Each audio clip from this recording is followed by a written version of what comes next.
নমস্কার বন্ধুরা, চলে এলো রঙ্গবতী মহিলা।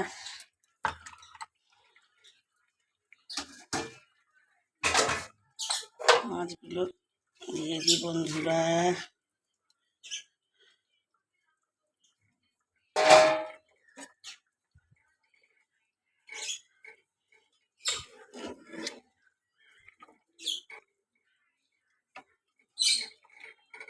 খালি জিরে ফোড়ন, জিরের গুঁড়ো, শুকনো লঙ্কা, ধনিয়া যদি না দেন তাহলে কি আর রান্না হয় না? হয়, নিশ্চয়ই হয়। সেই স্বাদ একরকম, স্বাদ একরকম, আর এই স্বাদ একরকম, বুঝলেন? সব রকমেরই করিয়া খাইবেন, বুঝতে পারবেন। সব চ্যানেলে আছে কি এটা ওটা সেটা সব দেই না করে। আর এই চ্যানেলে দেখুন কোনো লঙ্কার গুঁড়ো, হংকার গুঁড়ো কিচ্ছু নয়, সিম্পল, অসাধারণ। দেখতে থাকুন, সঙ্গে থাকুন, ভালো মন্দ রেসিপি।